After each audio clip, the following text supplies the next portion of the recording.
I know how hard you work on your emails. You put your blood, sweat, and tears into those emails in hopes that someone will read it, click on it, and go to your cart to purchase from you, whatever way that works in your business. The most frustrating thing is when your emails never even get in front of the eyeballs of your customers because they're stuck in the spam or junk folder. In today's episode of ACC TV, I'm going to give you 3 tips that you can apply today to ensure that your emails are getting in front of your customers' eyeballs so that you can start to move them through your sales funnel. If you're new to the channel, I'm Elisa Connor. I own Elisa Connor Consulting. For the last 20 years, I've helped small businesses grow, scale, and increase their sales by simplifying their marketing and giving them tips that they can implement right now so that they can continue to grow and get in front of the right people to turn them into customers. If you stay tuned till the end of the episode, I'm actually going to give you a bonus tip that you won't want to miss. So make sure you stay tuned till the end. So let's dive in. What are these 3 miraculous things that you can start to do? Well, they're not really as difficult as you might think. Let's dive into what those 3 things are that you can do to get your emails not going to the spam and junk folder, but instead going to your people's inboxes where they see it right away and you can start to nurture them and build a relationship. Number 1, be proactive. So when somebody signs up and they fill out the form on your website, whatever freebie you're giving them or however you're moving them into your email sequence, make sure you tell them on a thank you page. Don't just have a thank you message pop up. To create a thank you page that either has a video or a written dialogue with your picture. I say do both if you can, that says, here's what to expect next. You're going to get an email in your inbox. If by chance it's not in your inbox, it could have been tagged as promotions or spam. You can give them instructions on how to drag that over if it's a Gmail account or on how to add their account to or your account as a contact so that they are ensured to get your emails in the future.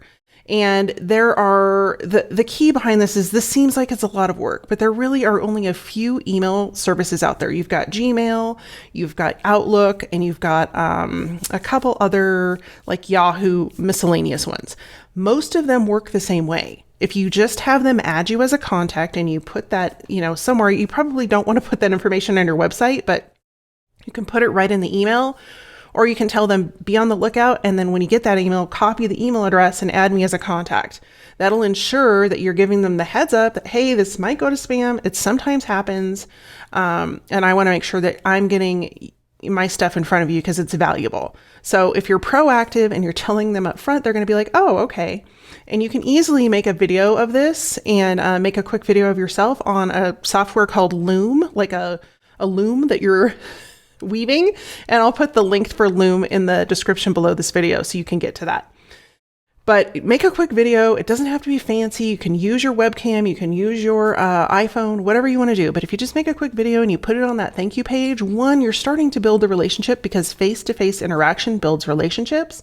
But 2, you're giving them a heads up that, hey, this happens sometimes and I want to make sure you get this stuff because it's going to really help you out. So tip number 1 is to be proactive. Tip number 2, I see a lot of emails that come through my inbox now that have these weird wacko email addresses, and usually they're spammy people. So tip number 2 is to use a real email address that actually comes from your company. So a lot of times people will have emails that are like support@www.happy.com, whatever your email address might be. I always think that, you don't really want to have a generic email address. You want to have it coming from somebody. Even if you just create an email address that is for your email going out. And it could be just, maybe it's your first name and your last letter, or the last letter of your last name, or maybe it's just your nickname, whatever it might be. But it should look like a real email address, and it should also come from a secure domain. Now, I'm not going to dig into what creating a secure domain looks like right now, but if you have Gmail, or if you have, a Google Suite, or if you have a domain hosted through one of the hosting companies, my favorite happens to be SiteGround, but you might be with somebody like GoDaddy or Wix or something like that. Just make sure that you have security on not only your website, but on your domain. And it will really help avoid you going into the spam folder, because the big guys like Google and Outlook and all of those people are on the lookout for those types of protocol because there are so many people that are spamming other people. So unfortunately, because there are so many people spamming emails, we have to work harder to make sure that our emails get in front of the right people. So tip number 3 is to avoid spam words in your headlines. And you may be going, spam words, what the heck are those? Well, I have come up with a list of 350 words that we should avoid. Now, why do we have to avoid these? Well, for the same reason. We have marketers out there that have abused these words. They use them in every email. And then if you ever go and look at your own junk or spam folder, you're going to find all these emails. And you're probably going to find a lot of these words that are on this list in those emails. Well, because they've overused them, they saturated the email inbox. They've now become words that trigger the spam and junk folders, whether we are aware of it or not. And so I put together that list and I've created a free resource for you. I will put the link below, but you can find that at elisaconnor.com/350 words. And you can go and grab that free download and it'll give you not only the 350 words to avoid, but also some tips on polishing up your email headlines. So what are some of those words? Well, you might be going, when I tell you these, you might be thinking, those are words I use all the time. So I just want you to whip out your friendly thesaurus and think of a different way to say it. So a big one is free.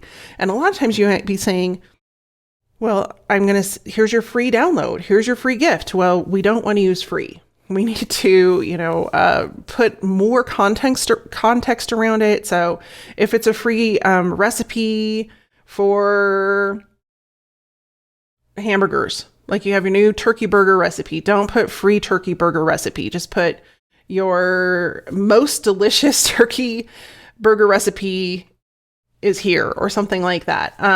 So free is definitely one that we want to try and avoid, and we may not even realize that we're using it. Another one is guaranteed. Like you will see guaranteed results, blah, blah. Like you can probably think of 1,000 different ways that the spammy people use these words when I share them with you.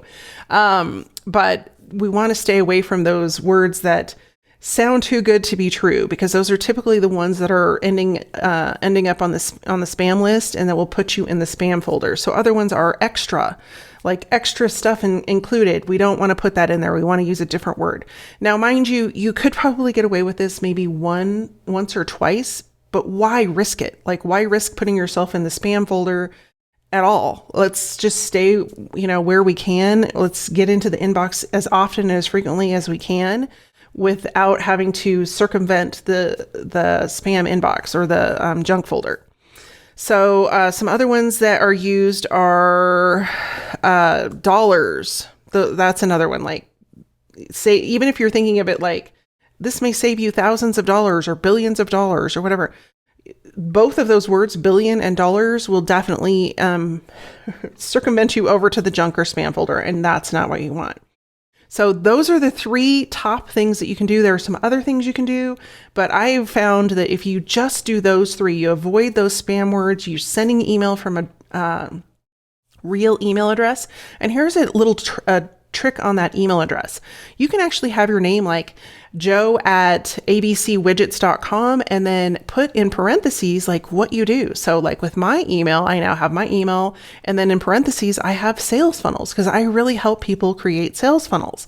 And so they not only see that it's me, but they see that the email is going to have something to do with sales funnels or marketing or something like that. And so they're going to recognize your name, and then they're going to parallel it with what you do. That's a great way for you to keep your audience awareness around who you are, what you do, and keeping that in front of them. Because a lot of times we'll get emails and we're like, oh, how do we know that person again? Well, when you have it right there next to your name, like, oh yeah, that's what they do. So Instagram specialist or Instagram nerd or whatever it might be. It doesn't even have to be a fancy title, but just something that's going to trigger their memory to go, oh yeah, it's Elisa, she does this. Or it's Phil and he does this, whatever it might be. So that would be tip number 2. And then tip number 1, I think, is the most important thing, is to be proactive with your new subscribers. A lot of times we have new subscribers, and the more that we can stay in front of them, the more engaging we can be, and the more we start to build that relationship, the more they're going to respond when we do send emails. So it works both ways in that you're not only creating the relationship with them up front by saying, hey, this is what it's going to be like to get email from me. I'm going to make sure you're taken care of. I'm going to make sure that you know everything you need to know moving forward.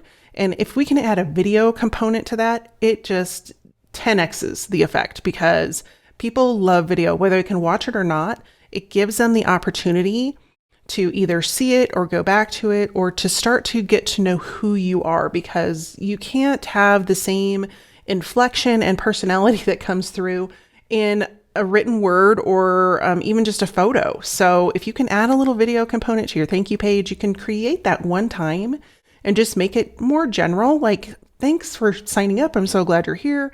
This is what you can expect. And then if you're creating multiple thank you pages for different opt-ins, say you have multiple opt-ins, you can still use that same video if you keep it general enough on each of those pages. So those are your 3 tips. Now your bonus. I promised you a bonus. Before we dive into the bonus, I do want to say 2 things. Number 1, if you're looking for the spam words and you want to be able to avoid those, and you need a really quick handy list that's in alphabetical order, I've put that resource together for you. So far there's 350 words on there. That seems like a lot, but when you can just kind of scan through and see like, oh, I got that in there, I'm going to have to come up with a different word. It's a nice resource that you can either have on your computer or you can print out. It's a PDF, so whatever you want. You can find that at AlisaConnor.com/350 words. So 350, the number, words. And you can go grab that for free. But my bonus tip is 2 things. 1, you don't want to add people to your list without permission. And often I can tell when people do this because when I get an email from them, there's no unsubscribe link. Or I hit the unsubscribe link and they keep sending me email. This is a surefire way for you to not only get immediately reported as spam, so not just go into the junk folder, but being reported as spam, which is one level higher. You do not want to do that, because if you get blacklisted from the email gurus, it's so much harder to build back your reputation. So you don't want to do that. But number 2, you want to include that unsubscribe link. And a lot of people are like, oh, I don't know. I don't want people to unsubscribe. Trust me, you do. And the reason you do is because when you look at a funnel, it's a funnel. You know, it's wider at the top and then it's more narrow at the bottom. So if somebody tends to unsubscribe, that just means they're not your people, and they are making room for the people that are your people. And not everybody is going to get to the bottom of the funnel. It wouldn't be a funnel if that were the case. And so put an unsubscribe link in there. And a lot of times you'll see in the more advanced email techniques where people will put an unsubscribe from a series email. So if you're interested in that kind of email or that kind of training, let me know. So how that would look is maybe they're running a sales campaign and you've already purchased the product, or you're not interested in the product. What they'll say is, hey, if you don't want any more emails about blank promotion, just click here and we won't send you any more, but you'll still stay on our regular list. So if that's a training you think would be helpful, let me know in the comments and I'll add that to my list of trainings that I can create for you. So the biggie though, is that as we're talking about spam, and I told you about the 350 word list that you can get, well, there's actually a piece of software, and there's a couple of them, but the one that I like the best is called Postmark. And I'm going to put the link below because it's kind of a wacky link. But what you can do is you can actually paste your entire email into this, and it will tell you like how many spam words are in there, and it'll give you a little report. So there's a couple other options out there, and there's definitely a paid option that you could use. But to just get started to see where you're at in the world of spam, you'll start with Postmark, and it's going to give you some great tips on things you can change out. So between that and the 350 word lists that you have for avoiding spam, you should be good to go.